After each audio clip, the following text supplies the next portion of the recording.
Ella no creía en el amor, hasta que un contrato la ató al hombre que más temía y más deseaba, entre secretos de familia, besos prohibidos y heridas que el tiempo no curó. Descubrirá que el amor verdadero no firma papeles, anse escribe con perdón. ¿Qué harías tú si el destino te obligara a amar a quien juraste odiar? Lisboa, final de tarde. A chuva fina caía como um sussurro sobre os vidros embaciados do pequeno café na Rua das Flores. Clara Vasquez apertava entre as mãos a chávena de café frio, como se o calor que restava pudesse impedir o desespero de congolar-lhe o coração. Lá fora, o trânsito formava um rio de luzes vermelhas e buzinas impacientes. Dentro, tudo parecia suspenso menos como a sua vida, naquela manhã. O hospital enviara a carta que ela temia há semanas, se a quantia em atraso não for liquidada até o fim do mês. O tratamento de João será interrompido. 30.000 euros. Para a maioria das pessoas que entravam e saíam daquele café,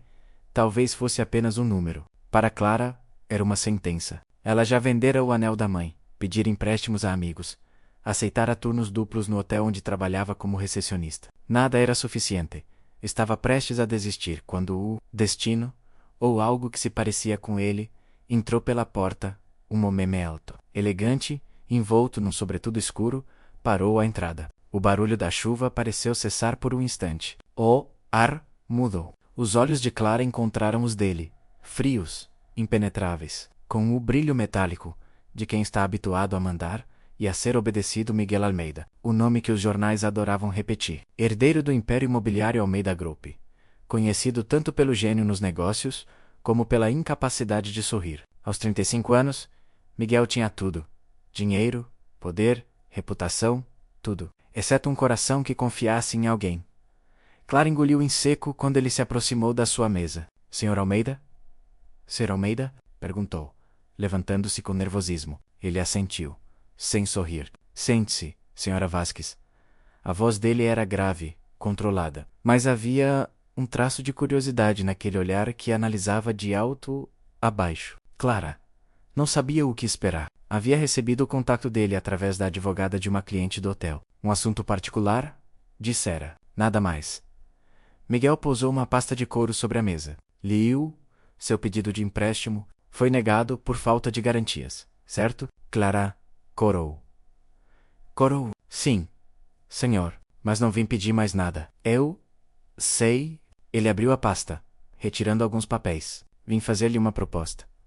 O silêncio entre os dois era quase palpável. Clara ouviu o som do relógio de parede, marcar os segundos como se cada tic-tac empurrasse o destino para mais perto dela. Que tipo de proposta? Miguel recostou-se na cadeira. Preciso de uma esposa. Clara piscou, convencida de que ouvira mal. Desculpe. O quê? O quê? Uma esposa. De mentira, se preferir o termo. Um casamento por contrato. Ela soltou um riso nervoso. Isto é uma brincadeira? Não costumo brincar, Sra. Vasquez. Ele cruzou os dedos. O meu pai faleceu recentemente. No testamento há uma cláusula absurda. Só mantenho o controle do Grupo Almeida se estiver legalmente casado até ao final deste trimestre. Caso contrário, o conselho assumirá. Clara sentiu o estômago apertar. E o que isso tem a ver comigo? Preciso de alguém discreta, sem ligações públicas, com boa reputação. A advogada sugeriu o seu nome. Ela recuou um pouco na cadeira. Que eu finja ser sua esposa? Exatamente. Por 6 meses o tempo pareceu parar. O som da chuva voltou a encher o ar. Clara riu, mas era um riso sem alegria. E, em troca de quê? Miguel abriu novamente a pasta, retirou um contrato e colocou-o diante dela. 30.000 euros, pagos no ato do casamento. O coração de Clara bateu tão forte que ela sentiu o eco no pescoço. 30.000. Exatamente o valor que precisava para salvar o irmão. Ela olhou para o contrato, para as letras miúdas, para o nome dele impresso em tinta preta. E o que espera de mim? Comportamento exemplar, aparições públicas quando necessário. Nada de escândalos. Os olhos dele fixaram-se nos dela, e silêncio absoluto sobre o acordo. Clara sentiu o corpo tremer. Isto é imoral. É prático. Miguel ergueu uma sobrancelha. Ambos ganhamos. Eu mantenho a empresa. O seu irmão mantém a vida. As palavras dele caíram como facas afiadas. Ela desviou o olhar, lutando contra as lágrimas. Durante um longo minuto, o único som foi o da chuva a bater nas janelas. Dê-me uma noite para pensar, menos murmurou ela. Tem 12 horas. Ele levantou-se. Amanhã, às 9, o meu motorista passará pelo seu hotel. Se aceitar, venha preparada para assinar. Se não aparecer, o assunto morre aqui. Miguel Almeida saiu como uma sombra, deixando atrás de si o aroma caro do seu perfume e o peso de uma escolha impossível. Naquela noite, Clara caminhou até ao hospital. O corredor do 5º andar cheirava a desinfetante e esperança cansada. João, o irmão de 22 anos, dormia, ligado a tubos e máquinas. Ela sentou-se ao lado dele, segurando-lhe a mão. Aguenta mais um pouco, meu amor. Eu vou arranjar uma forma. Prometo. O monitor cardíaco emitia um som ritmado, quase como um lembrete do tempo a esgotar-se. Na janela, a chuva continuava. Lá fora, Lisboa dormia. Dentro dela, nascia uma decisão. Na manhã seguinte, o relógio marcava 8h57, quando o carro preto parou diante do hotel Estrela do Tejo. Clara, com um vestido simples e olhos inchados de insônia, saiu para a rua. O motorista abriu-lhe a porta sem uma palavra. Durante o trajeto até o escritório de Miguel, ela observou a cidade a despertar. Vendedores de jornais, o elétrico 28 a subir a colina, o cheiro a pão quente. Tudo parecia igual. E ao mesmo tempo, nada era igual. Miguel esporava no último andar de um prédio de vidro. Com vista para o Tejo, vejo que decidiu vir, disse ele, sem levantar o olhar dos papéis. Ainda não assinei nada. Mas, Beyo, isso já é um começo. Ele empurrou o contrato em sua direção. Leia, pergunte o que quiser. Clara leu cada cláusula. Duração de 6 meses. Confidencialidade, residência conjunta na casa dele. Indenização caso quebrasse o acordo. Quando terminou, as mãos tremiam. Por que o Sr. Almeida? Perguntou, finalmente. Há milhares de mulheres que fariam isto por dinheiro. Miguel pousou a caneta. Porque não me interessa alguém que queira estar comigo. Só preciso de alguém que saiba quando ir embora. O silêncio entre eles foi quase doloroso. Clara assinou. A caneta riscou o papel com um som seco, definitivo. Miguel também assinou, sem emoção. Depois, estendeu a mão. Bem-vindo ao nosso casamento, Sr. Almeida. Ela engoliu em seco. Quando será a cerimônia? Daqui a 2 horas. O juiz vem ao escritório. É rápido. Clara levantou-se. Mas antes de sair, ouviu dizer: E Clara? Sim. Miguel fitou-a por um instante, com aquele olhar glacial que não deixava espaço para dúvidas. Lembre-se, isto é apenas um contrato. Não confunda os papéis com a realidade. 2 horas depois, num salão minimalista, com vista para o rio, Clara e Miguel disseram sim, diante de um juiz aborrecido e 2 testemunhas que mal levantaram os olhos dos telemóveis. Sem flores, sem música, sem beijos, apenas 2 assinaturas e o som distante da chuva, ao final. Miguel aproximou-se dela e murmurou, tão baixo que apenas ela pôde ouvir. Acabou de assinar a sentença de 6 meses, ao meu lado. Espero que esteja preparada. Clara sentiu um arrepio saber-lhe a espinha. Do lado de fora as nuvens abriram por um instante, deixando um raio de luz atravessar o vidro. Mas dentro dela, o céu continuava cinzento. O relógio marcava 7 da manhã quando Clara acordou na nova casa. Menos uma mansão branca e fria, de janelas altas e corredores longos demais. O som distante do mar chegava até ali, misturado com o canto tímido das gaivotas. Por um segundo, ela esqueceu-se de onde estava. Depois, viu o anel prateado no dedo e lembrou-se. Agora era Sra. Almeida. O quarto parecia mais uma galeria de arte do que um espaço para viver. Tudo era perfeito. Demasiado perfeito. Lençóis impecáveis, cortinas alinhadas, móveis sem poeira. Clara sentiu-se deslocada, uma intrusa num cenário que não lhe pertencia. A casa não cheirava vida, menos cheirava poder. Desceu as escadas devagar. O chão de mármore refletia sua imagem pálida, como se lhe devolvesse uma versão dela que já não reconhecia. Na cozinha, encontrou uma empregada idosa a preparar café. Bom dia, senhora Almeida, menos disse a mulher, sem levantar o olhar. Por favor, chame-me Clara. A mulher hesitou, surpreendida. Depois acenou com um sorriso discreto. Como quiser, dona Clara. O senhor Miguel está no escritório. Clara assentiu. Ainda não sabia o que dizer ao homem com quem estava casada, a menos, ou com quem fingia estar. Ontem tinham trocado alianças, mas nenhuma palavra de afeto, apenas cláusulas e condições. Encontrou-o na biblioteca, diante de uma parede de vidro, que dava para o jardim. Estava de camisa branca, mangas arregaçadas, olhar fixo no ecrã do portátil. O sol da manhã desenhava-lhe sombras no rosto. Por um instante, Clara pensou em como ele era bonito, e odiou-se por isso. Bom dia, menos disse ela, a voz quase um sussurro. Miguel respondeu sem desviar os olhos do computador. As regras estão sobre a mesa. Leia antes do almoço. Sobre a mesa, um envelope de couro esperava por ela. Clara abriu e retirou 3 folhas perfeitamente impressas. No topo, lia-se: acordo de convivência, menos termos domésticos. A cada linha, o estômago dela apertava-se. Respeitar horários de eventos e compromissos sociais. Nenhum contato físico fora de situações públicas. Não entrar no escritório dele sem autorização. Não questionar decisões relacionadas com a empresa. Manter a aparência de um casal feliz perante terceiros. Clara pousou o papel, o rosto vermelho de indignação. Isto é ridículo. A voz tremia, mas era firme. Não sou uma funcionária. Miguel ergueu finalmente o olhar, frio, calculado. Não. É a minha esposa. Pelo menos no papel. E, enquanto durar o contrato, faremos o que for necessário para que pareça real. Ela riu, amarga. Não há nada real aqui. Exato.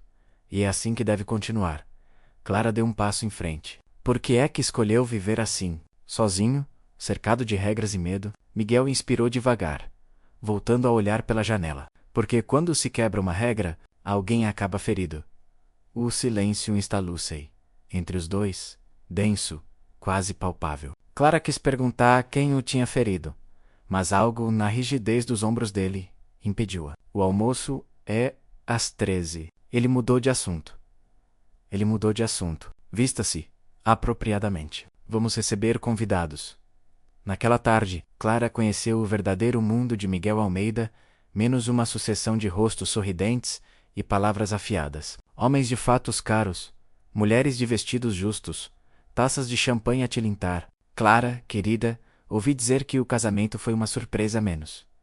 Comentou uma senhora loira, olhando-a com curiosidade. O amor é mesmo repentino, não é? Clara engoliu o nervosismo e sorriu. Às vezes o amor não pede permissão.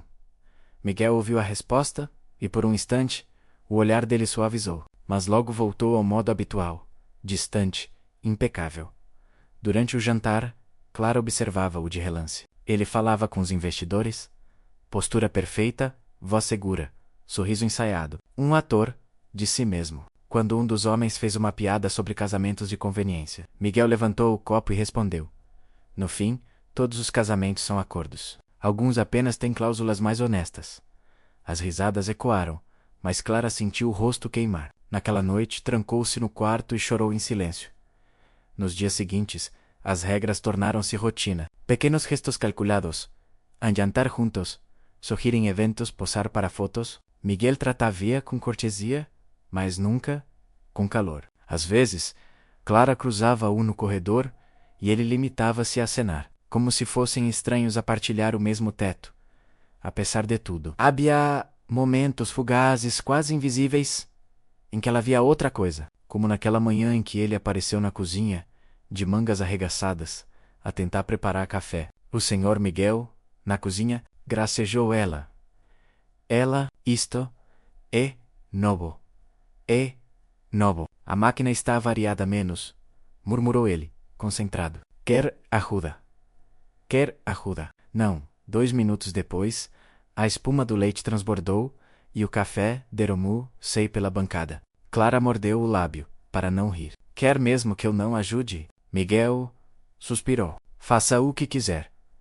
Enquanto ela limpava a bancada, ele observava Emsil. Nescio, porque está sempre a tentar salvar tudo? Perguntou, de repente. Porque alguém tem de o fazer? Respondeu ela, sem olhar para ele. Os olhos dele demoraram-se no rosto dela por tempo demais. Cuidado, Clara. Salvar os outros pode acabar por nos afogar. Naquela noite, choveu. Clara acordou com o som da tempestade.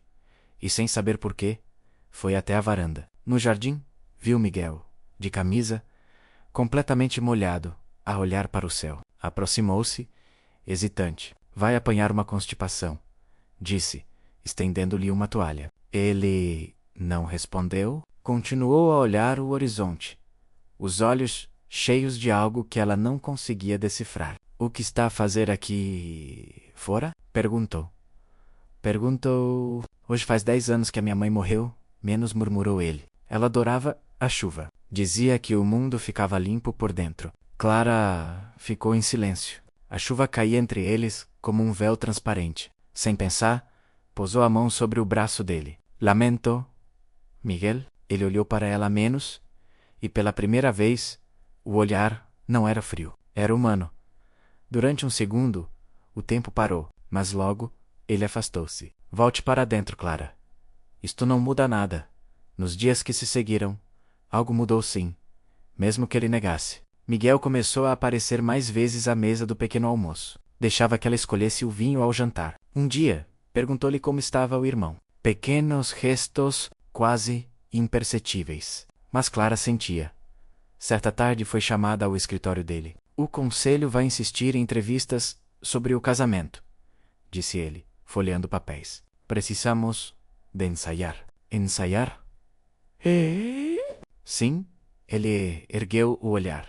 Como conheceu o seu marido? Clara cruzou os braços. Talvez numa feira de vinhos. Prefiro algo mais plausível. O que há de menos plausível do que amor à primeira vista? Respondeu, desafiando-o. Miguel ficou em silêncio por um instante. Diga isso na entrevista, mas diga de forma que eu quase acredite.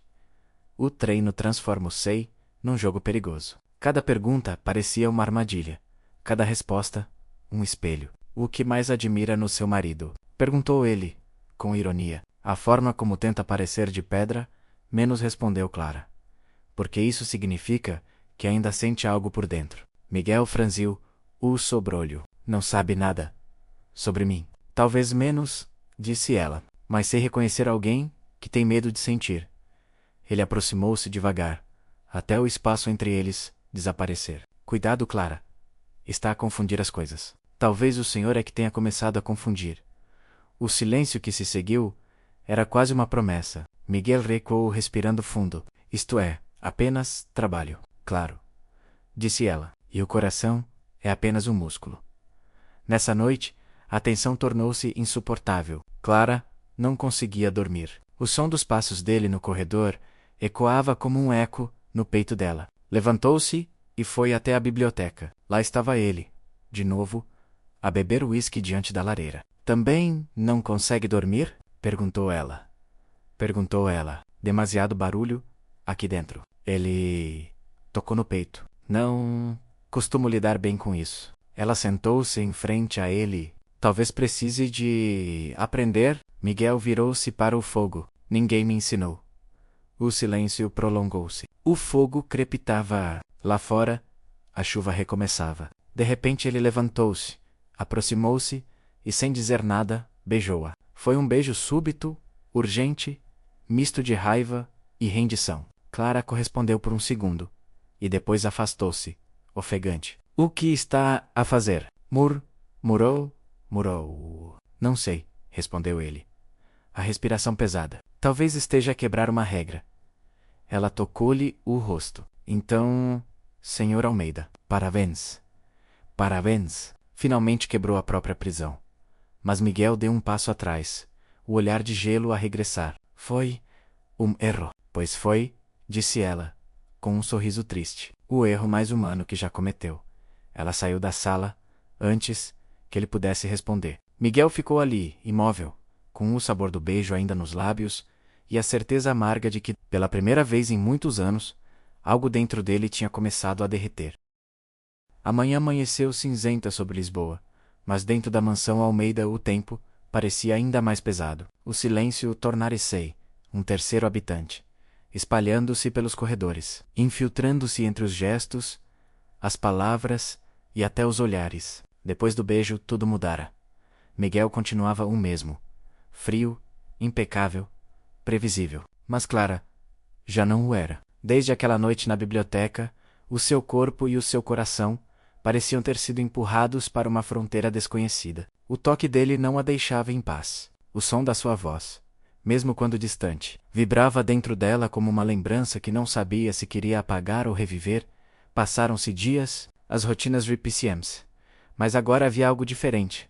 Uma tensão doce e cruel, como o fio de uma navalha que separa o desejo da culpa. Miguel evitava com cuidado estudado. À mesa, falava apenas de negócios. No carro, respondia com monossílabos. Era como se o beijo nunca tivesse acontecido.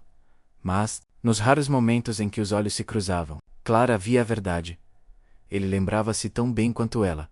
Numa noite de quinta-feira, Miguel preparava-se para sair. Vestia o fato escuro e o relógio caro, o cabelo puxado para trás, cada detalhe calculado ao milímetro. Clara, sentada no sofá da sala, perguntou num tom calmo. Vai sair? Reunião com investidores, respondeu ele, enquanto ajustava a gravata. Às 10 da noite, ele fitou-a por um instante, avaliando a curiosidade disfarçada na voz dela. O mundo dos negócios não dorme, Clara.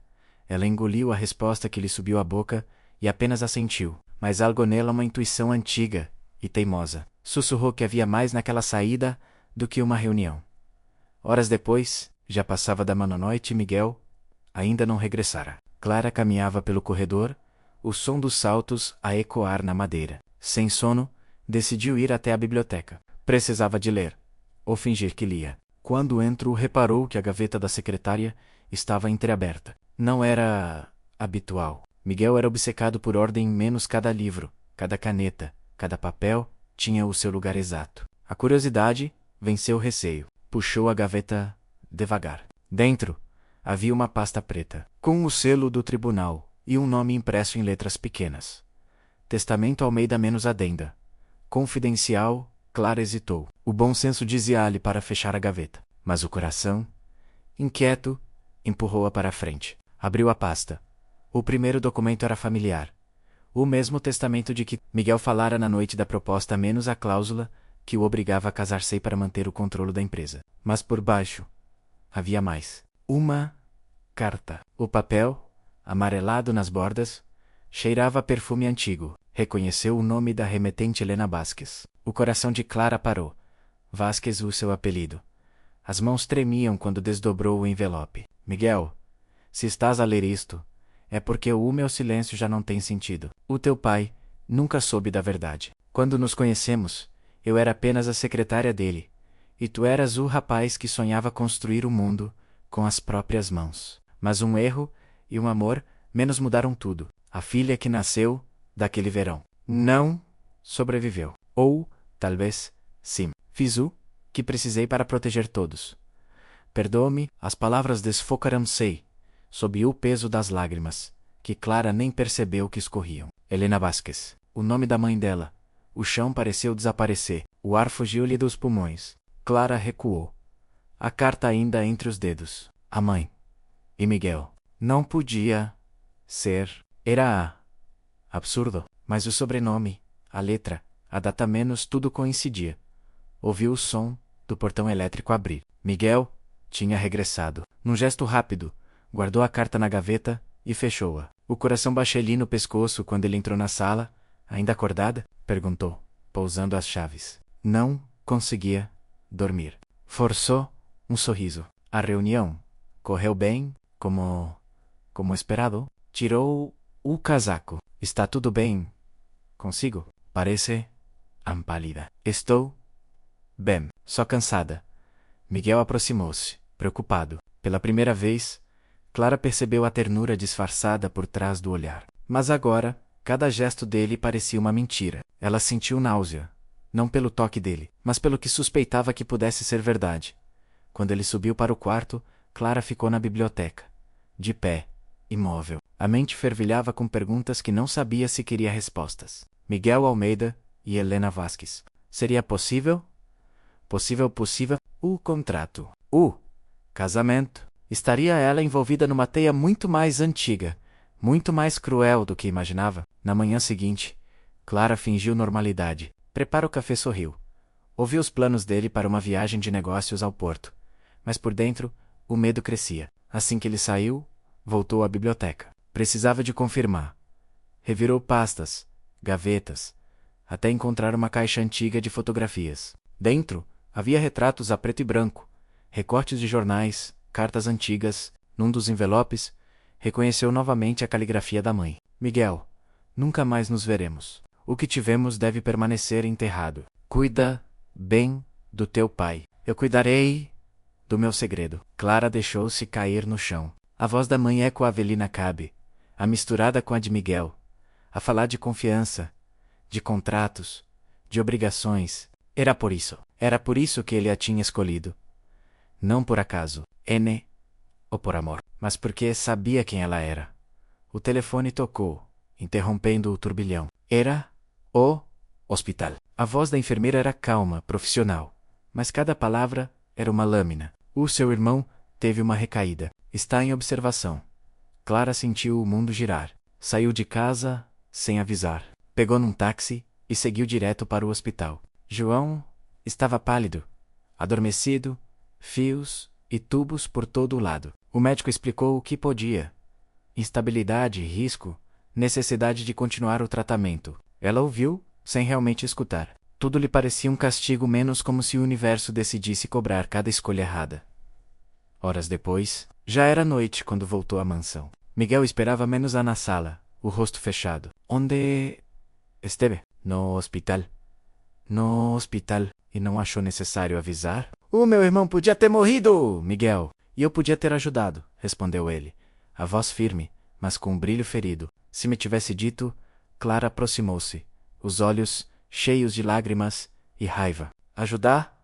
Como ajudou a minha mãe. O silêncio caiu como um trovão. Miguel ficou imóvel.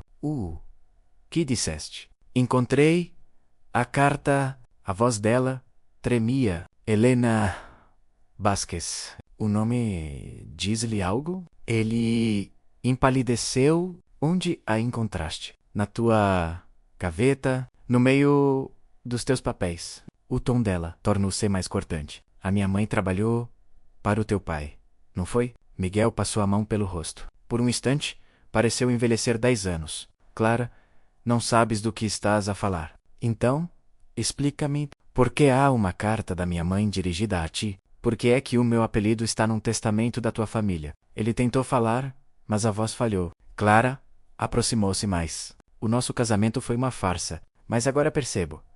Não precisavas de uma esposa. Precisavas de um nome, do meu nome. Miguel olhou-a, desesperado. É isso?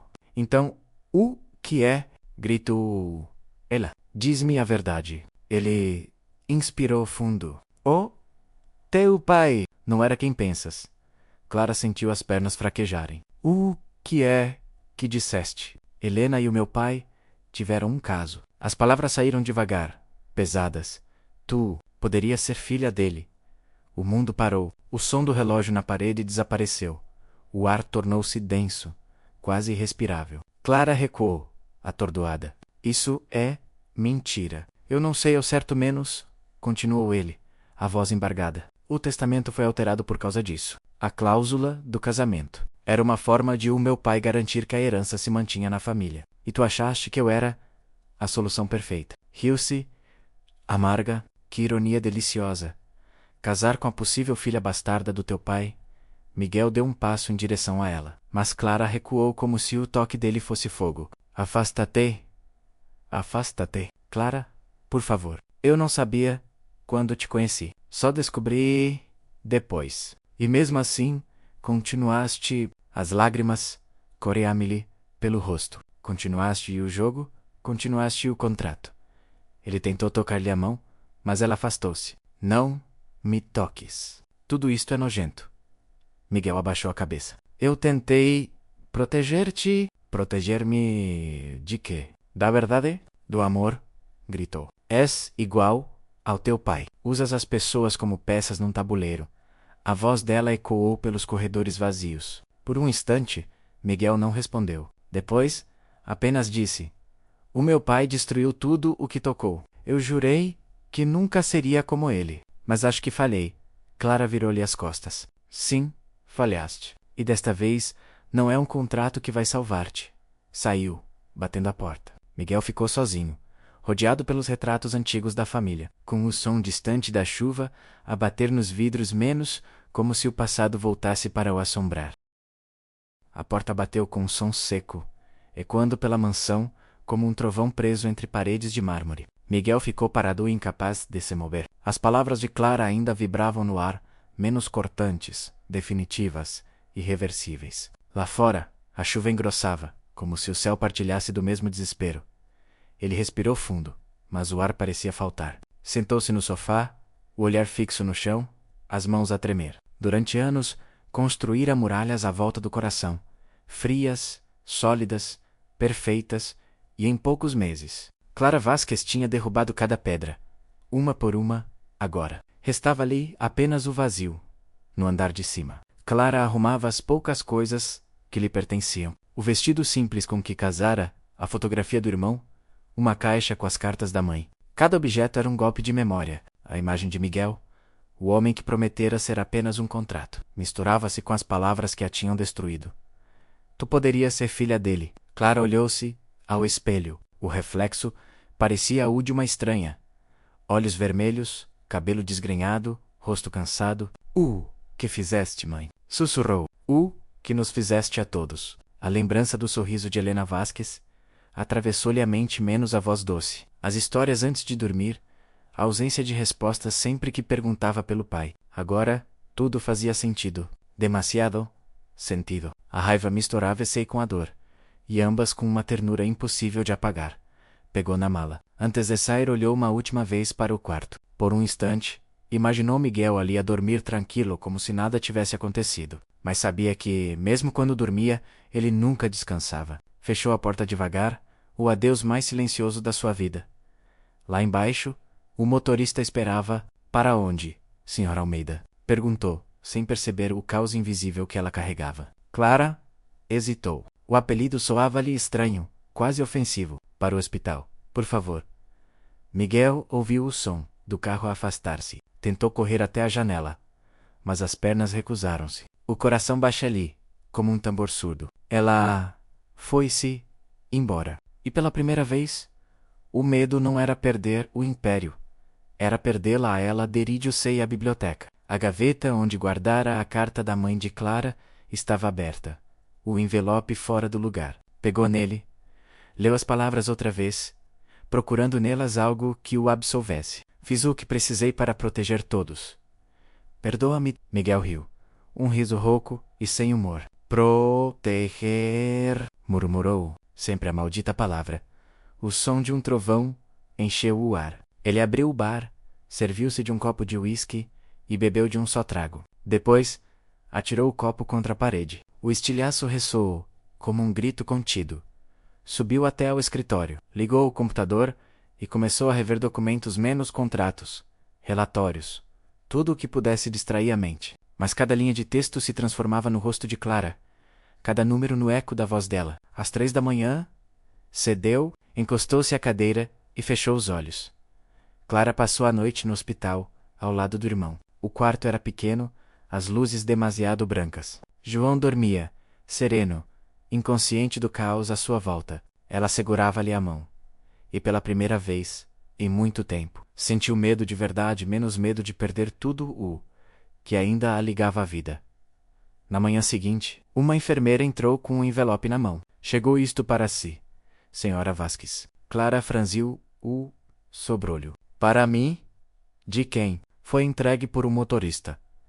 O envelope era espesso, sem remetente. Dentro, encontrou uma folha e um cheque para o tratamento de João, sem condições. Emaná. As lágrimas vieram sem aviso. Miguel estava a pagar o hospital. Mesmo depois de tudo, ele ainda tentava reparar o que quebrara. Mas era tarde demais. O amor não se compra. E o perdão não se pede por transferência bancária. Guardou o cheque e saiu para apanhar ar. Lisboa estava coberta por um céu de chumbo. O vento trazia o cheiro à terra molhada, misturado com o som distante do elétrico. Caminhou sem destino, até chegar à margem do Tejo. O rio corria calmo, indiferente ao drama humano das suas margens. Clara fechou os olhos. O vento frio cortou-lhe o rosto. Precisava de desaparecer, pelo menos por um tempo.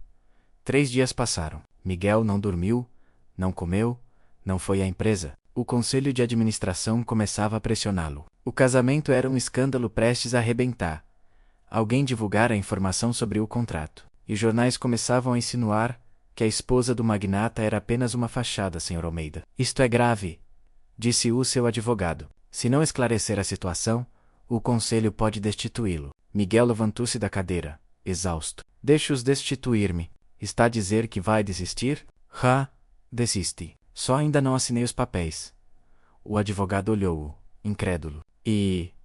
a senhora Vasquez? Já não é assunto seu, respondeu Miguel, num tom que pretendia firme, mas saiu quebrado.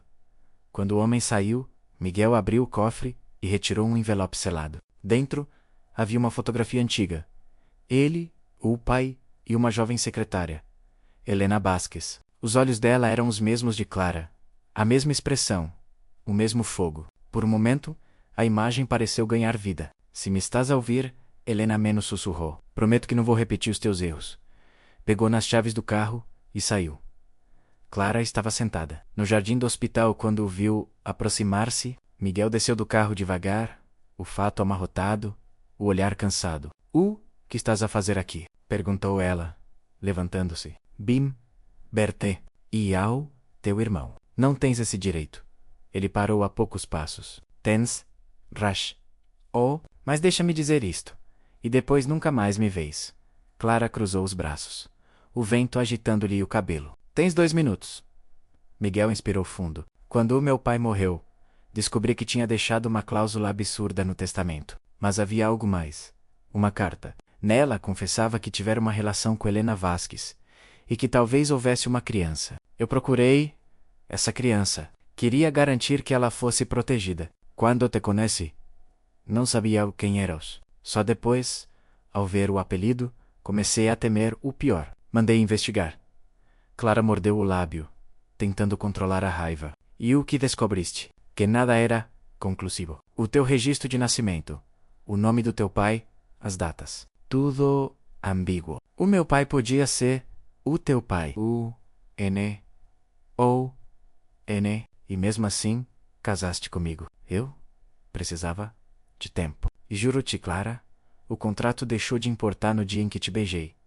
Ela abanou a cabeça, incrédula. Não digas isso. É a verdade. A voz dele quebrou. Quando estás comigo, o mundo faz sentido. Quando não estás, Esocil, ensinou Clara desviou o olhar para o rio. Miguel, há coisas que o amor não apaga. Talvez, mas o amor é a única coisa que resta quando tudo o resto desmorona.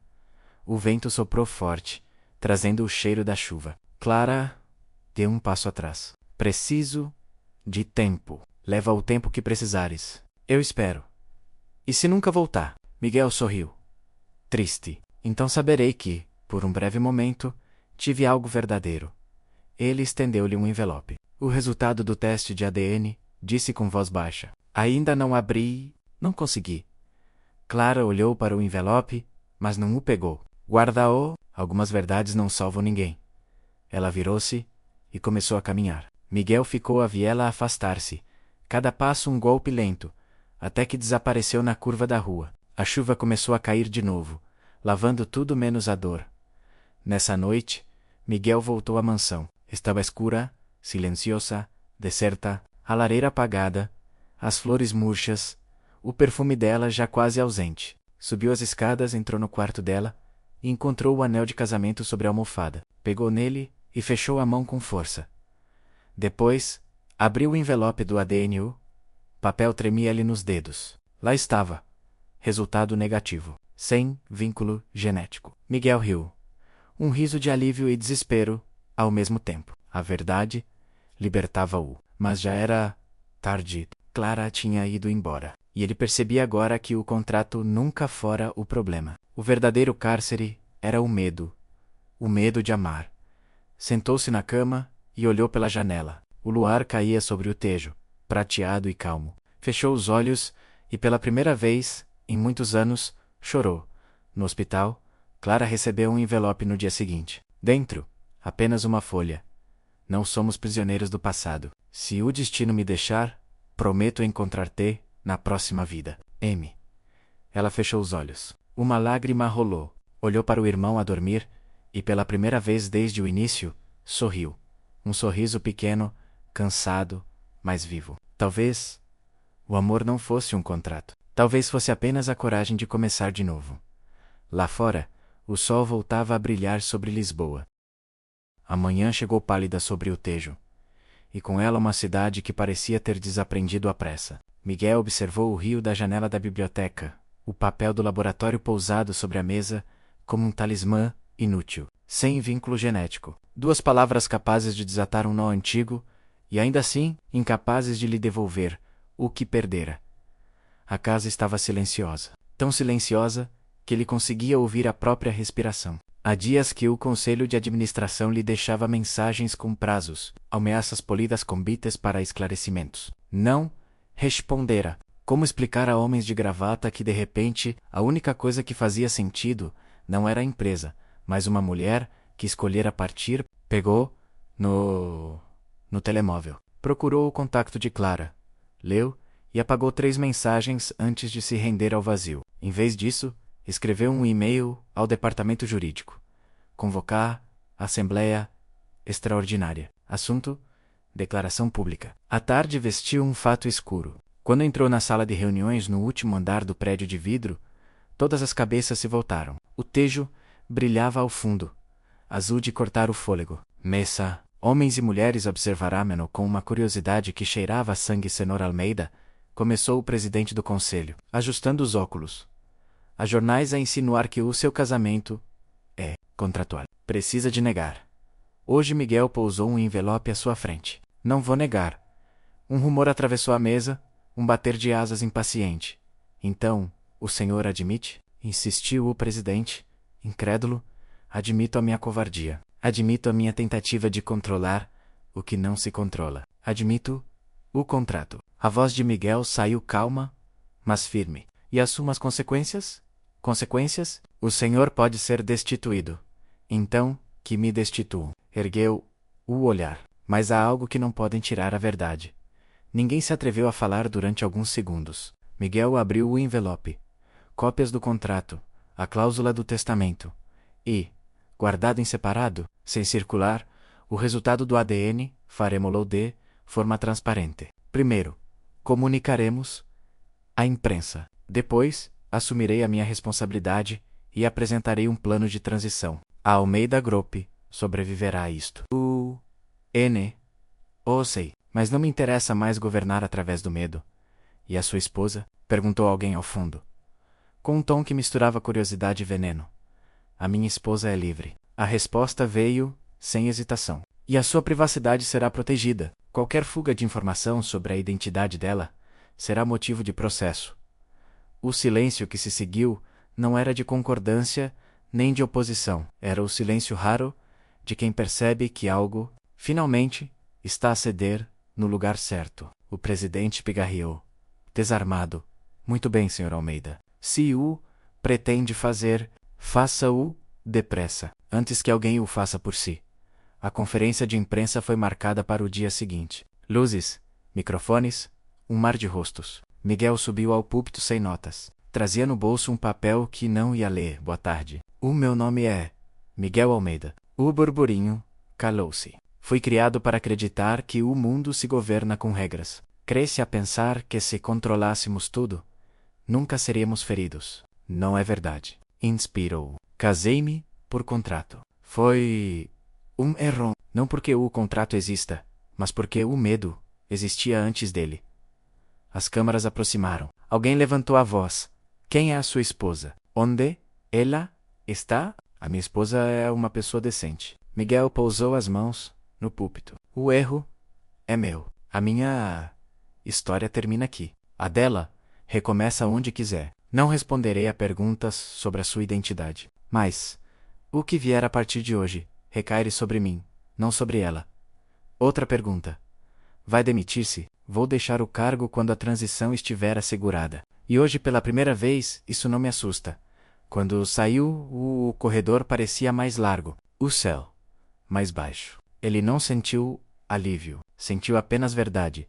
E a verdade costuma doer antes de curar, no hospital. Clara viu a conferência pela televisão pequena, do quarto de descanso dos enfermeiros. O rosto de Miguel enchia o ecrã, cansado, vulnerável, quase bonito na sua honestidade tardia. Ao lado, uma enfermeira abanou a cabeça.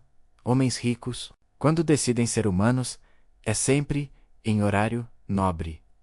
Clara sorriu sem humor. Mudou de canal. O coração queria correr até ele. A cabeça mandava ficar no bolso o envelope que recusara. Aninhou entre os dedos, como quem segura uma possibilidade. O abriu. Ainda não. Entrou no quarto de João.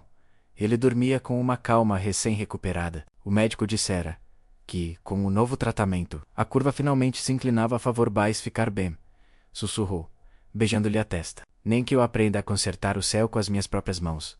Miguel não voltou à mansão nessa noite. Em vez disso, foi a Cacilhas, atravessou o rio e sentou-se num bar junto à água. Pediu um café. Depois, outro, não sabia a quem ligar, onde pousar a culpa, como descansar a cabeça. No bolso interior do casaco, trazia outro envelope, o da fundação que acabara de criar. Fundação Helena e Beatriz. Uma ala para doentes oncológicos jovens, quartos para acompanhantes, apoio psicológico, uma bolsa para familiares que, como Clara, tinham de escolher entre trabalhar e vigiar a respiração de alguém que amavam, quando assinar os papéis. Pedirá o mal, condição anonimato absoluto, durante 6 meses. Não queria monumentos. Queria reparação. O telemóvel vibrou. Uma mensagem desconhecida. Vi-te na TV. Demoraste, mas chegaste. Dom, nome antigo. Diana, a conselheira que o vira crescer na empresa. A única que lhe dissera. Em tempos, um império governa-se com pessoas, não com medo. Ele respondeu. Obrigado. Depois guardou o telefone, como quem fecha um capítulo. 3 dias depois, Miguel bateu à porta de uma pequena casa em Alfama. A porta abriu-se a medo. Dona Beatriz, a avó de Clara me doou, com olhos de quem aprende a ler tempestades antes que elas se formem. Bem sei quem é. Não era uma acusação. Era um diagnóstico. Entre ou não, como quiser. Mas não fale alto. O coração da minha casa está cansado. Miguel entrou. A casa cheirava a roupa lavada e sopa de legumes. Quadros antigos nas paredes. Um crucifixo pequeno por cima do aparador. Na mesa, uma jarra com flores baratas que pareciam recém-colhidas. Não vim pedir nada menos, disse ele, retirando o envelope do bolso e puxando-o sobre a toalha. Vim devolver. Abriu o envelope. Havia 2 coisas. O resultado do ADN e uma carta dobrada. Dona Beatriz ergueu uma sobrancelha. A minha filha, Helena, sempre escreveu mais do que dizia. Esta é minha. Miguel colocou a mão sobre a carta. Mas a verdade dentro dela é de todos. Empurrou-lhe o papel do laboratório. Negativo, não há laço de sangue. A velha pousou os olhos no papel. O suspiro que lhe saiu parecia estar guardado há décadas. Sangue e amor são coisas diferentes, Sr. Almeida. Mas ambos deixam nódoas. Eu sei. Dona Beatriz recuou uma cadeira. Sente-se. Conte-me o que pretende. Miguel sentou-se como um aluno. Falou do contrato, do medo, do testamento, do conselho, da fundação. Falou de Clara sem adornos. Da forma como ela entrara na sua vida como se abrir uma janela bastasse para o ar mudar. Quando terminou, a velha ficou a o por longos segundos. O senhor fala bem. Os homens que doem costumam falar assim. Fez uma pausa, mas eu fui costureira e sei que palavras não seguram tecido nenhum se não tiverem ponto no sítio. Certo. O que é que vai cozer, menino? O que estiver ao meu alcance. Sem promessas que não possa cumprir, então comece por não a procurar. O olhar dela aqueceu. Dele, silêncio. Depois, dele tempo. E, quando o tempo já não for ruído, dele prova. Não pública, não cara. Prova pequena, diária, das que quase ninguém vê. Miguel fechou os olhos um instante. Aquilo doía porque era simples. Obrigado. Vá. A velha levantou-se, acompanhou-o até a porta. E antes dele sair puxou-lhe a mão no braço. Trate de si? Um homem cansado não pede perdão. Pede colo. E ela não lhe deve colo. As provas pequenas começaram no dia seguinte. No hospital, o barulhinho do multibanco confirmou o pagamento das despesas de João, desta vez através de um fundo de apoio a famílias, gerido por uma associação local. Não havia assinatura de Miguel, não havia iniciais, não havia floreado, apenas a certeza de que as faturas deixariam de chegar, com prazos ameaçadores. No quarto de descanso, um saco de papel com 3 coisas. Um livro de poesia portuguesa, com um marcador no poema, um cachecol de lã azul, cor da equipa do João, e um bilhete sem assinatura, para os dias de espera. Alguém que aprendeu a esperar. Clara recebeu o saco das mãos de uma enfermeira. Pesou-o, como quem pesa um gesto. Sorriu sem deixar que o sorriso se notasse. Agradeceu baixinho a quem quer que fosse que entendia o peso de um corredor às 3 da manhã, nessa tarde. Ao descer as escadas do hospital, viu uma pequena fila junto ao quiosque das revistas. Crianças riam de narizes pintados. 2 voluntários contavam histórias. Uma senhora distribuía bolas de sabão. Havia alegria ali, uma alegria simples e discreta, como uma vela num quarto escuro.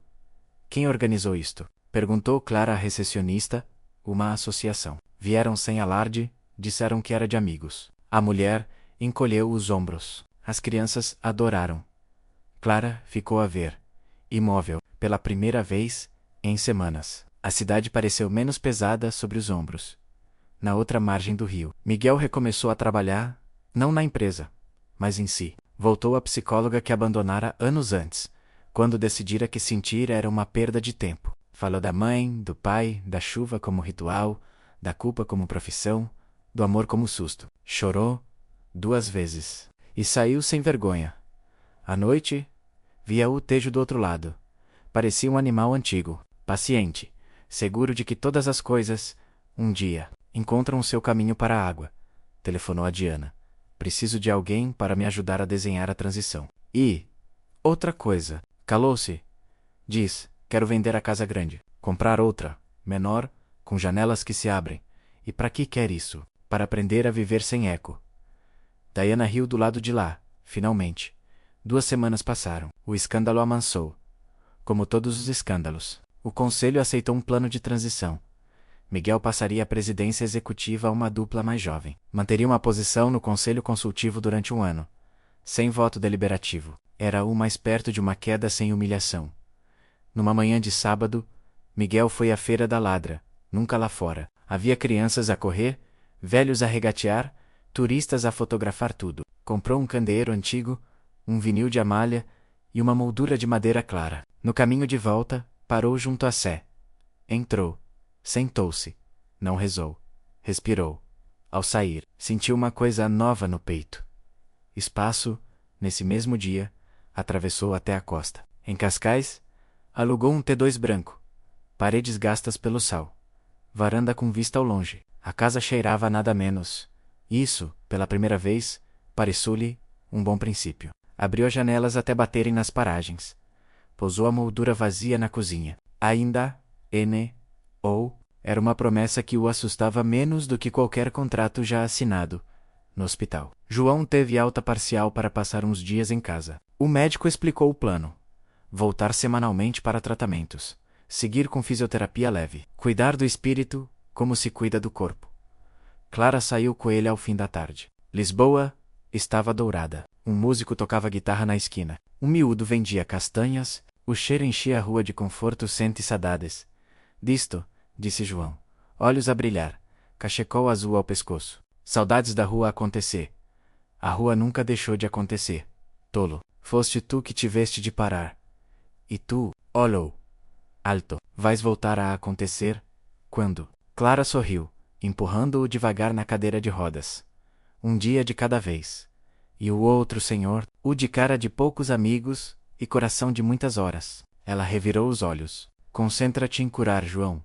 Estou concentrado. Fez uma pausa, mas não sou cego. Ele esteve aqui todos os dias, mesmo quando não o viste.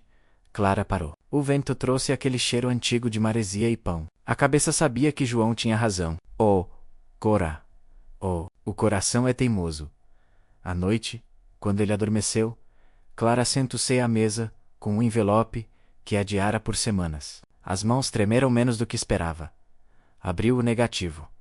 sem vínculo de sangue. O alívio não veio como um grito, veio como uma maré que recua devagar. As lágrimas, sim, vieram rápido, não por ele, mas por ela, pelo medo inútil que a mantivera refém, pela dor que podia ter sido evitada, pelo tempo, sempre o tempo. No verso da folha, uma caligrafia inclinada. Não precisei disto para saber que te amo. M. Ela fechou os olhos. Ao abri-los, o mundo estava onde sempre estivera menos, mas mais quieto. Levantou-se. Pegou no telemóvel. Escreveu. Obrigada pela verdade. Preciso de mais tempo. Apagou. Escreveu de novo. O João teve alta parcial. Está a melhorar. Enviou minutos depois a resposta. Obrigada por me dizeres. Se precisares de alguma coisa, estou aqui. Mesmo que seja nada, Clara encostou o telemóvel à mesa, sorrindo sozinha. Mesmo que seja nada. Às vezes, o nada é a distância certa para o coração respirar. Nessa semana, as provas pequenas continuaram. Um vizinho do hospital que nunca tinha tempo apareceu para consertar um varão de cortina no quarto de João. A renda de casa veio com um desconto por atraso de obra no prédio. E um cabaz simples. Sopa caseira. Pão, frutas. Ficou à porta com um bilhete, para quando o corpo está cansado e a alma não sabe cozinhar. Clara recebeu cada gesto com gratidão e desconfiança. Não perguntou de quem. Preferiu um milagre anônimo à moeda de troca. Quando o vento mudou e a cidade voltou a prometer chuva, ela decidiu caminhar até ao rio. Trazia no bolso um pequeno envelope branco. Dentro, um cartão. Se quiseres falar, estarei na casa das histórias. Esse 18 horas, se não quiseres. Compreendo. N.O. Enviou. Apenas escreveu para ver como soava o desejo no papel. Esse lá 5:59 de la tarde clara, estava à porta do museu em Cascais. Riu-se sozinha, menos a vida tinha um humor extravagante. Esse lá 6 de la tarde. Miguel estava lá dentro, sentado num banco, diante de uma parede vermelha. Não se mexeu quando a viu, como se o corpo temesse que o movimento desfizesse o milagre. Ela aproximou-se devagar. Pararam a 2 passos um do outro. O silêncio entre ambos. A coisa mais viva da sala. Olá, disse ela, por fim. Olá, obrigada, por tudo o que não disseste. Ele sorriu. Um sorriso pequeno, humano, obrigado por tudo o que finalmente consegues dizer. Ficaram ali, lado a lado, a olhar quadros. Não falaram do passado nem do futuro. Falaram das cores, das texturas, de como algumas linhas parecem encontrar-se mesmo quando juramos que não. Ao saírem, já era noite. Cascais cheirava a sal e a luz. Posso acompanhar-te até casa? Perguntou ele. Como quem pede licença ao destino, podes acompanhar-me até a esquina. E riu. O resto do caminho é meu. Ele assentiu. As mãos ficaram nos bolsos. O passo meio compassado, como se dançassem uma música que só eles ouviam. Na esquina, ela parou. Ainda não sei perdoar. Menos confessou. Eu ainda não sei merecer, respondeu. Os olhos encontraram-se. Havia ali um entendimento novo. Um pacto sem papel, sem assinaturas. Até breve. Miguel, até breve, Clara. Ela virou-se e caminhou. Ele ficou a vê-la desaparecer. Não como quem perde, mas como quem aprende a confiar que às vezes o amor volta sozinho, sem que o empurremos. E pela primeira vez, desde que a conhecera, Miguel sentiu que não precisava de correr atrás. Bastava estar pronto. O outono avançou, e Lisboa vestiu a luz dourada dos fins de tarde, que parecem promessas. Miguel habitou-se a casa nova em Cascais. Um candeeiro antigo sobre a mesa. O vinil de Amália a rodar nos domingos. E a moldura vazia ainda encostada à parede da cozinha. Um dia, talvez, a rotina já não doía. Acordava cedo, corria junto ao mar, fazia terapia 2 vezes por semana, participava de reuniões curtas como conselheiro, almoçava com a Diana às quintas. Vezes apanhava o comboio para Lisboa sem razão concreta, menos apenas para sentir a cidade acontecer-lhe em cima. Certa manhã, recebeu um e-mail do hospital. Inauguração da ala jovem, menos fundação, Helena e Beatriz. Convidamo-lo para a abertura, como representante anônimo. Riu-se do paradoxo e respondeu que sim. No convite, um detalhe: discursos curtos, proibido falar de si, obrigatório falar de esperança. A enfermeira que escreveu o e-mail tinha senso de humor. No dia da inauguração, o céu estava limpo. A sala cheirava a tinta fresca e laranjas. Paredes com desenhos de crianças. Janelas abertas para uma fileira de jacarandás. Clara chegou com João. Ele trazia um boné desajeitado e o cachecol azul. Quando viu o espaço novo, mordeu o lábio para não chorar. Isto é, bonito, disse, puxando o ar como quem puxa um milagre. Clara olhou em volta, o coração cheio e quieto. Miguel estava ao fundo, discreto, mãos cruzadas atrás das costas, a ouvir o discurso da diretora. Não a procurou, Ené. O precisou. Havia entre eles uma corda invisível, suficientemente elástica para não prender, e suficientemente firme para não los libertar sem aviso. A diretora chamou o representante anônimo. Miguel aproximou-se. Tomou o microfone por 3 segundos. Isto não é sobre nomes, disse. É sobre dias melhores. Obrigado aos que cuidam quando o resto do mundo se cansa. Devolveu o microfone. Foi só. Os aplausos foram honestos. Não havia histeria. Havia gratidão. Clara sentiu um calor tímido subir-lhe ao rosto. Não por orgulho, por reconhecimento. Depois da cerimônia, foi até ao jardim. Miguel estava junto a um banco de pedra. Ela parou a 2 passos. Os mesmos 2 passos de sempre. O meu irmão quer agradecer-te menos começou. Mas eu diz-lhe que não era preciso, que às vezes o melhor obrigado é viver. Ele vai viver, respondeu Miguel. Simples, eu também. Ele assentiu, e por um momento, nada mais foi necessário, Clara. Ele hesitou. Algo que eu ainda não fiz. Procurou as palavras. Nunca pedi desculpas sem pedir nada em troca. Ela respirou fundo. Então tenta agora. Miguel encarou-a. Perdoa-me por te ter posto numa história escrita pelo medo. Perdoa-me por ter confundido contrato com destino. A voz baixou. Perdoa-me por ter aprendido tarde. Clara ficou calada. A medir o peso das sílabas, não havia grandiloquência ali. Havia custo. A verdade é que te perdoo um pouco todos os dias, disse por fim. Em alguns dias, perdoo-a-te quase tudo. Em outros, não consigo. Sorriu. Triste. Faz parte. Eu fico, respondeu ele. Mesmo nos dias em que não consegues, ficas onde? Onde me deixares ficar. Ela olhou o céu. As nuvens faziam desenhos lentos. Pensou em tudo o que tinham sido e em tudo o que ainda podiam ser, se houvesse coragem. Depois, fez o gesto que só os corajosos fazem. Um passo pequeno, quase imperceptível, na direção dele. Hoje podes acompanhar-me até casa. Menos disse. Não, até a esquina. Até caça. Mas sem música no carro. Quero ouvir a cidade. Miguel riu, aliviado, e foram no caminho. Falaram de coisas pequenas. O padeiro novo da rua, um filme antigo a passar no cinema de bairro, o restaurante de peixe, onde os guardanapos cheiram a limão. A porta da casa dela. Clara pousou a mão no puxador e virou-se. Não quero promessas, menos avisou. Não trago nenhuma, nem flores. Só janelas que se abrem. Ela franziu o sobrolho. Confusa. Comprei uma casa, pequena, com janelas que batem com o vento. Sorriu, de lado. Ando a aprender o som que faz o mundo quando entra sem pedir licença. Clara riu. Pode ser que um dia eu vá ouvir, quando quiseres. Ou nunca. Ela pousou a testa no ombro dele. Um gesto breve, elétrico, inesperado. Depois, abriu a porta. Entra.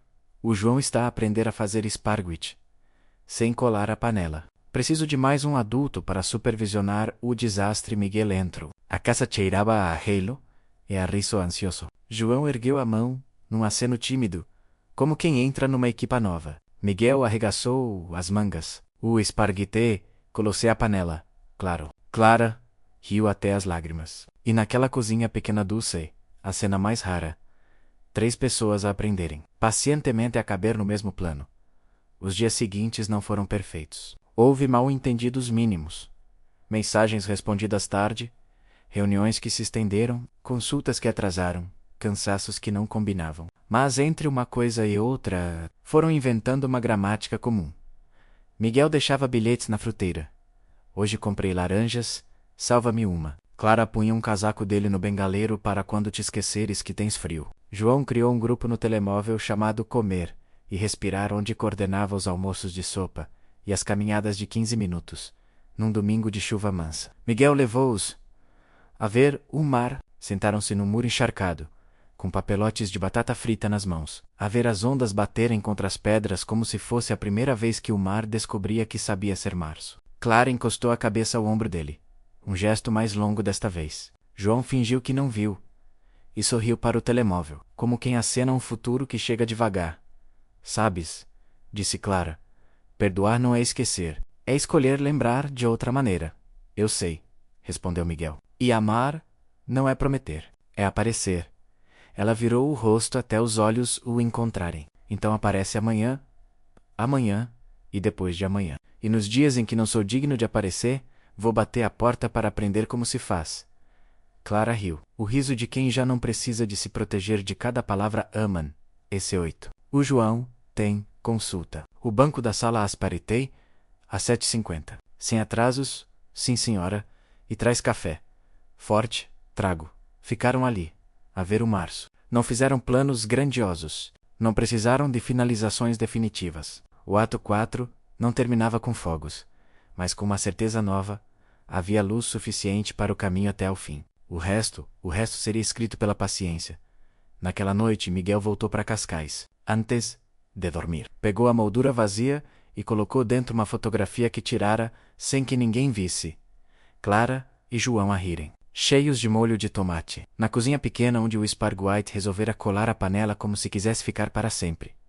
Pousou a moldura na mesa. As janelas estavam abertas. O vento entrou, mexeu a cortina, tocou-lhe a cara como uma mão antiga. E Miguel, deitado na cama que finalmente parecia uma cama, pensou que talvez a redenção fosse apenas isto: aprender a deixar o vento entrar sem medo de que apague o lume. Adormeceu com a certeza mansa dos que, depois de muito caírem, já sabem levantar-se com cuidado. Lá fora, o Tejo respirava. Lisboa respirava. Ele respirava. E, do outro lado da cidade, Clara também. O inverno deu lugar à primavera, e Lisboa parecia outra. As ruas voltavam a cheirar a flores de laranjeira. Os elétricos zumbiam preguiçosos. E o Tejo cintilava com a leveza de quem perdoa. Clara acordou com o som do vento nas cortinas, o som que, meses antes, lhe teria lembrado uma ausência, e agora soava apenas como vida a entrar. João já se movia pela casa, o andar ainda cauteloso, mas firme. Tinha voltado à faculdade, um curso novo, fotografia. A câmara pendia ali, ao peito, como um coração mecânico, a aprender a bater. Na cozinha, Clara preparava café, o cheiro invadindo cada canto. Miguel estava sentado à mesa, descalço, a rever anotações num bloco gasto. O cabelo molhado do banho deixava pingos de água sobre o papel, mas ele não parecia importar-se.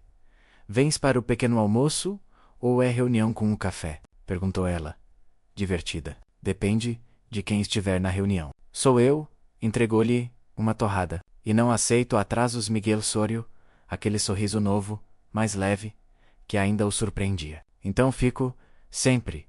Era um domingo lento, desses em que o tempo parece ceder um pouco. Clara observou-o de soslaio. O homem diante dela não era o mesmo que conhecera. O fato fora trocado por uma t-shirt.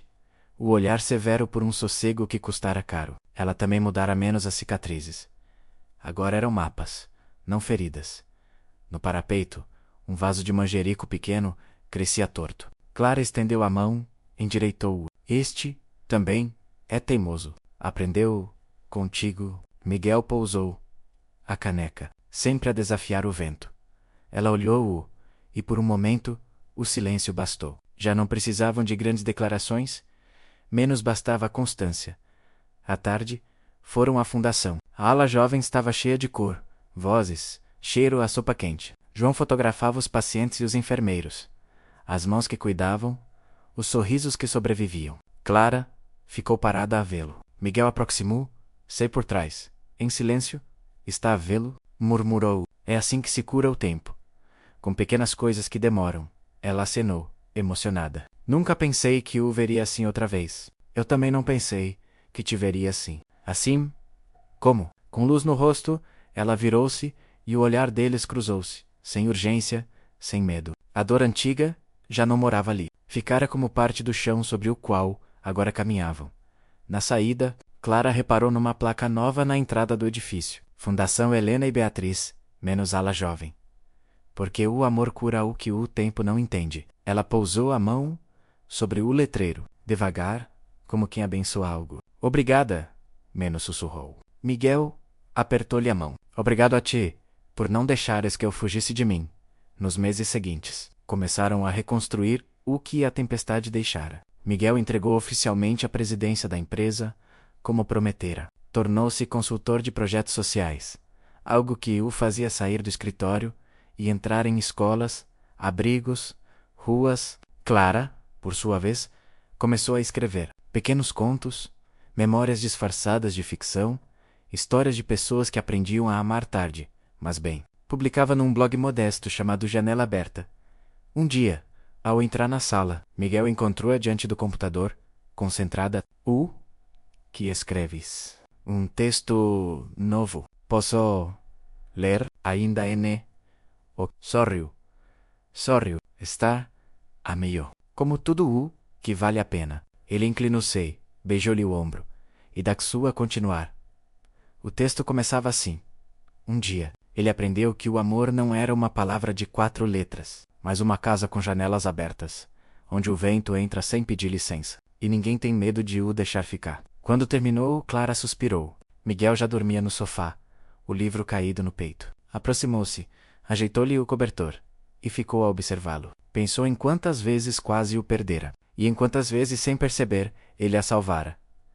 No dia seguinte, o texto estava online. 3 leitores comentaram. Um deles, anônimo, escreveu: Há casas que só se constroem depois do terremoto. Clara sorriu. Certa manhã, receberam um convite. Cerimônia de Prêmio Cidadania e Solidariedade.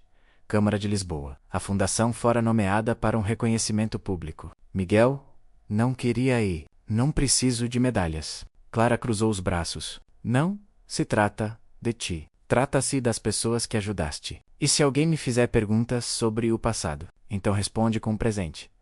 Na noite do evento, Clara usou um vestido azul.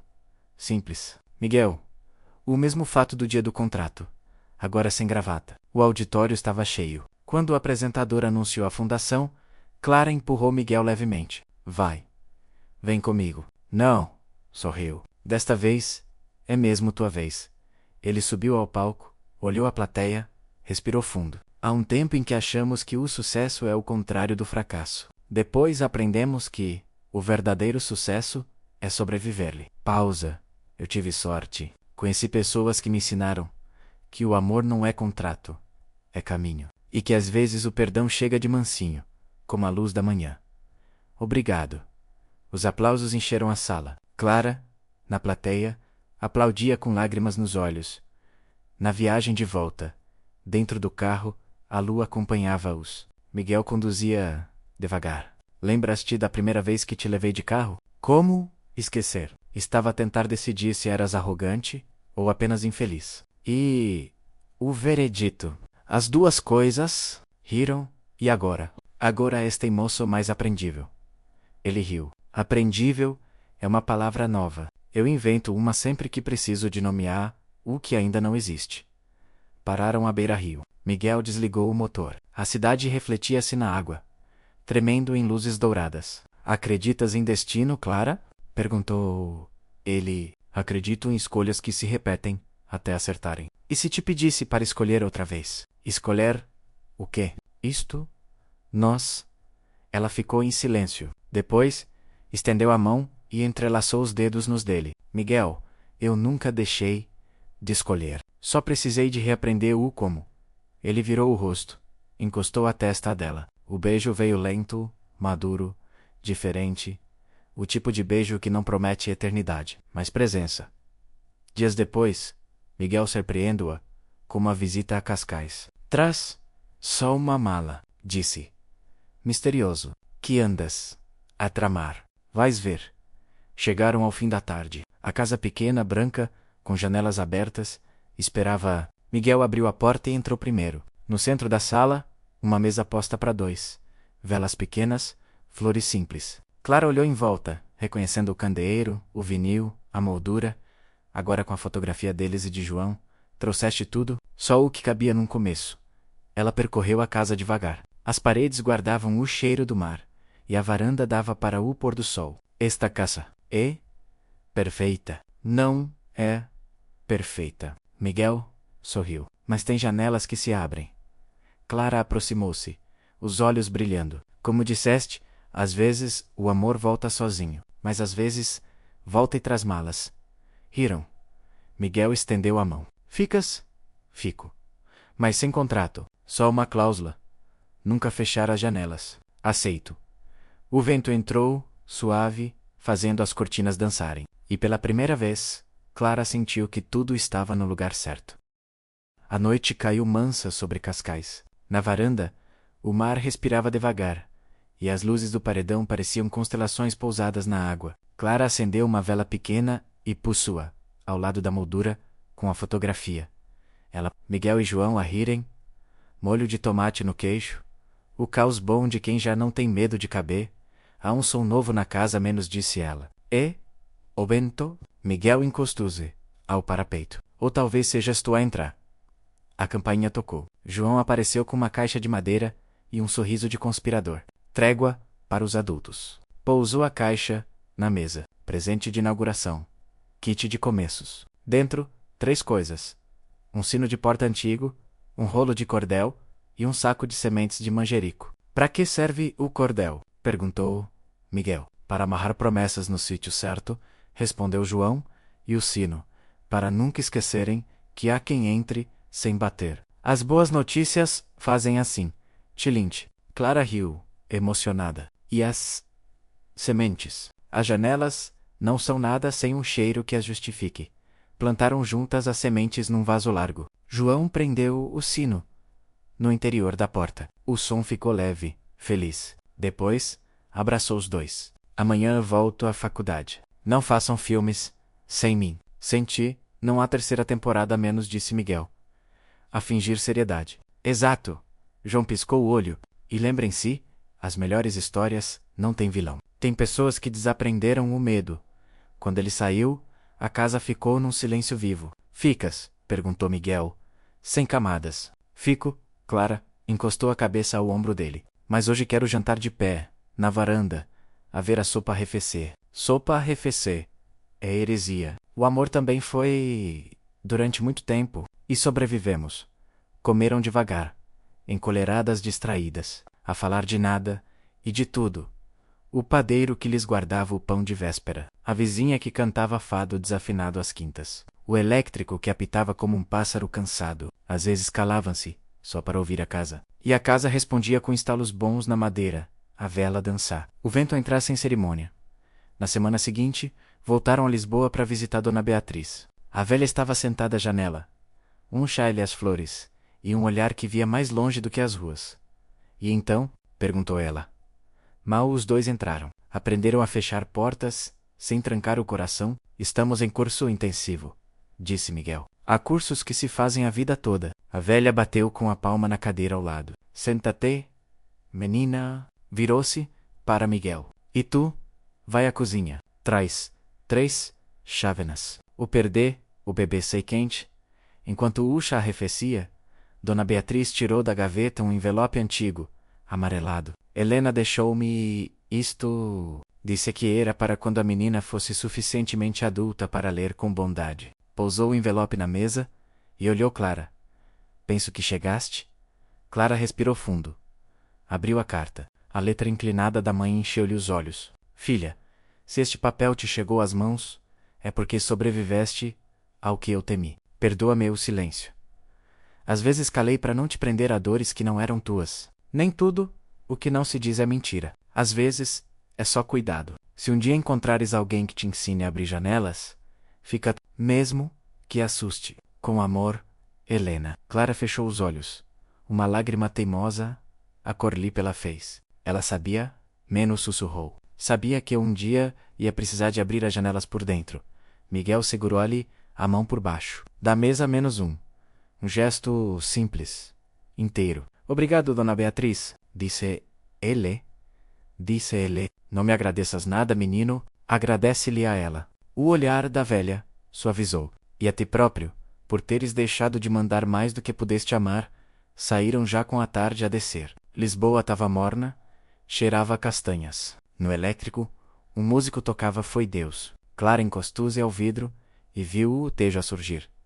Lento, a carta não mudou o passado, disse, mas mudou-me, a mim, no passado. Parece um milagre ao contrário. É o que o perdão faz. Miguel sorriu. Troca a posição das sombras. O tempo tornou-se cúmplice. As pequenas rotinas enraizam-se. Café à janela.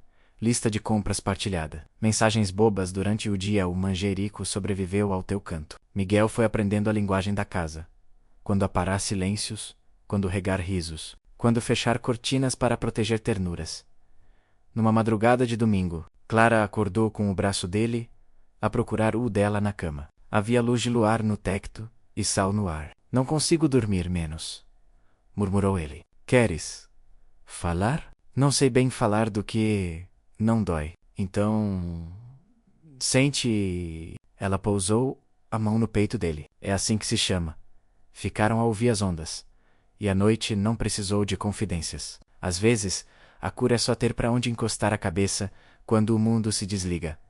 O sino da porta tilintou numa tarde azul. João entrou de rompante, câmara ao pescoço, um cartaz de exposição debaixo do braço. Tenho boas e más notícias. As más primeiro, disse Miguel. O meu professor acha que as minhas fotografias de comida estão fortemente emocionais, e isso atrai formigas. E as boas? Riu Clara, a exposição respirar, devagar, abre na fundação. Sala do piso 1, daqui um mês. E eu quero um texto no catálogo. Meu. Clara apontou para si. Incrédula. Teu? As janelas que se abrem. Título provisório. E eu? Perguntou Miguel. A brincar. Paredes? Paredes? Tu trazes as cadeiras. A mim, entarece-me. Gente que segura lugares no dia da inauguração. A sala estava cheia de luz e fotografias.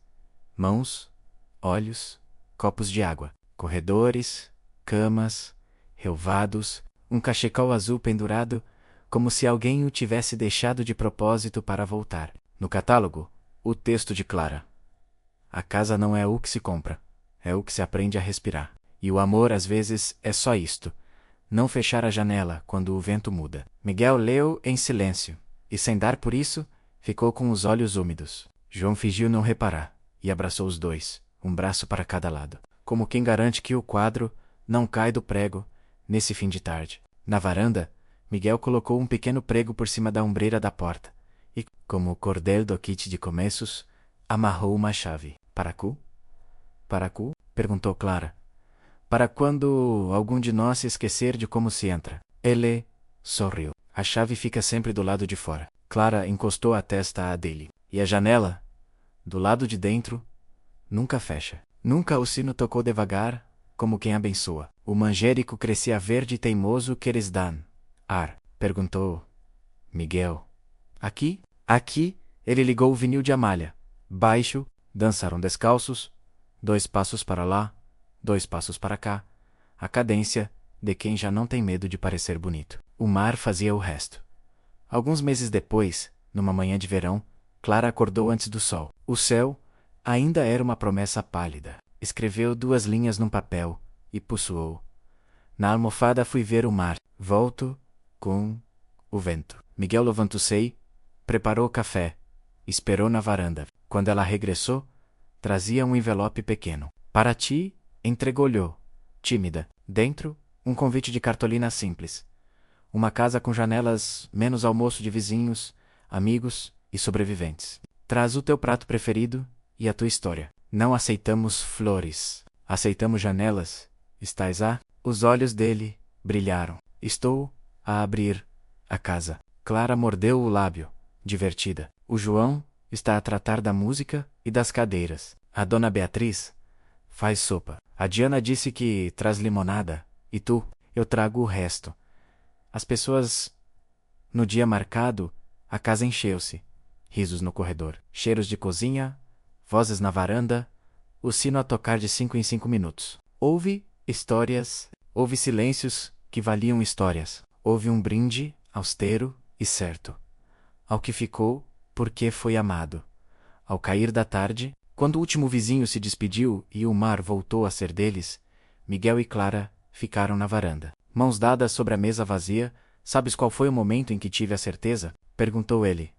Qual? A primeira vez que te vi endireitar o manjerico. Entendi que era assim que ias endireitar o resto.